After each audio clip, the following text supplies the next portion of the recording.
اس کے داجان اربد خانزادہ یہ کیوں نہیں سمجھ پا رہے تھے کہ سب ختم ہو چکا ہے۔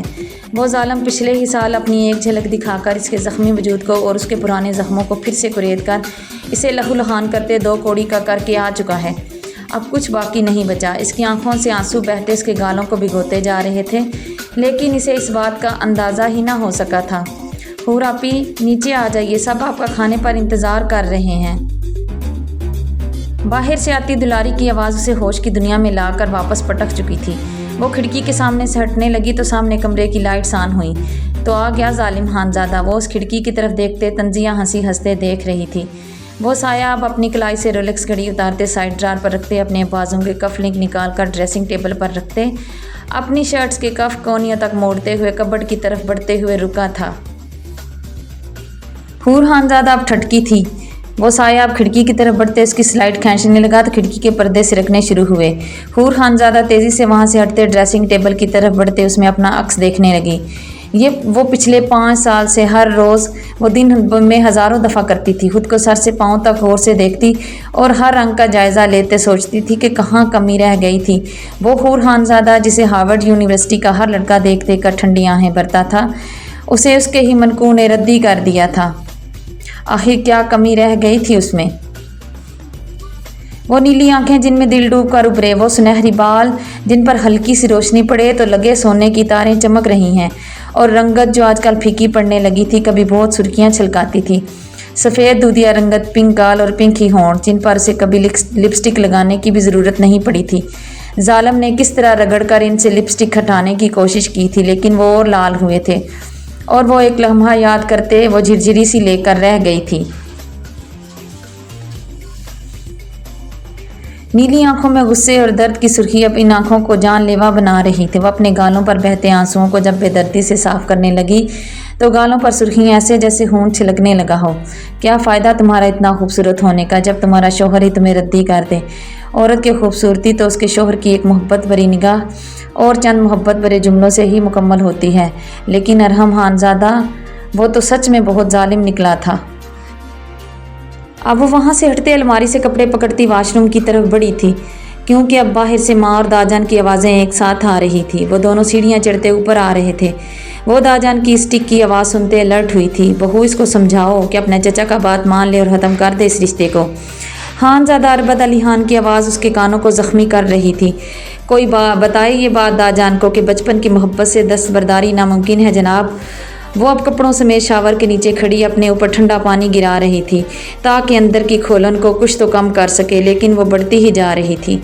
بابا جان میں سے کیا سمجھاؤں، وہ بھی اپنی جگہ ٹھیک ہے، آپ دل نواز لالا کو کیوں نہیں سمجھاتے کہ بھول جائے یہ دشمنیاں، جب بھی میں اپنے شوہر کا قتل معاف کر چکی ہوں۔ بہت مشکل سے دونوں خاندانوں کے بیچ اس جنگ کی آگ کو ٹھنڈا کیا ہے میں نے۔ کیوں بھائی صاحب اس راکھ کو پھر سے کریت کر دشمنی کے نئے شعلے بھڑکانے کی کوشش کر رہے ہیں؟ ان کے خود کے بچے تو باہر ممالک میں سیٹل ہیں، اور میرے بچوں کا کیا داجان؟ میری ایک بیٹی جسے یہ رشتہ کھانے کے در پہ ہے، اور ایک ہی بیٹا ہے میرا جو میری کل کائنات ہے۔ میں اپنی اس کائنات کو دشمنی کے بھینٹ نہیں چڑھنے دے سکتی۔ مجھے تو دانشان کی قسم یہاں واپس لے آئی ہے، ورنہ میں کبھی اپنے بچوں کو لے کر یہاں نہ آتی۔ میں دنیا کے کسی بھی کونے میں چلی جاتی، لیکن یہاں کبھی نہ لاتی۔ یہ دشمنیاں کھا گئی میرے شوہر اور میرے۔ یہ ہے محفوظ خانم، حور کی ماں۔ حور خانزادہ نے سارے نقش اپنی ماں سے ہی چرائے تھے، لیکن آنکھیں اس نے اپنے ماموں سے چرائی تھی، جن کی اس میں کبھی جان بستی تھی۔ وہ کمرے کی کھڑکی کے پاس کھڑا اس کے سائے سے ہی پہچان چکا تھا کہ وہیں کھڑی تھی کھڑکی میں۔ وہ اب وہاں کھڑے اس کے سائے کو دیکھ سکتا تھا۔ وہ اسے گالوں کو رگڑتے دیکھ تنزیہ ہنسا تھا، لیکن آنکھیں کیوں لہو چھلکانے لگی تھی، ہاتھوں کی وینس کیوں ابھر رہی تھی، کیوں یہ آنسو دل پر گر رہے تھے؟ وہ خود ہی تو تھا ان آنسوؤں کی وجہ۔ پھر یہ کیسا درد تھا جو اپنے دل میں اٹھتا ہوا محسوس کر رہا تھا؟ پھر اس کے کمرے میں وہ چھوٹا سا سایہ الماری سے کپڑے نکالتے واش روم کی طرف بڑھا، اور 2 سائے اس کمرے میں داخل ہوتے دکھائی دیے۔ وہ کیسے نہ پہچانتا اس عورت کو جس کی گود میں اس نے پہلی مرتبہ اپنی آنکھیں کھولی تھی؟ تو وہ عورت نم آنکھوں سے اس پر جھک کر اس کے گال چومنے لگی تھی۔ وہی تو تھی خاندان بھر کی لاڈلی۔ وہ تو اس کو اس کے سائے سے بھی پہچان سکتا تھا۔ اسی کا پہلا لمس تھا جو اس نے اپنے آس پاس محسوس کیا تھا، اور اسی گود میں بڑھ کر وہ پروان چڑھا تھا۔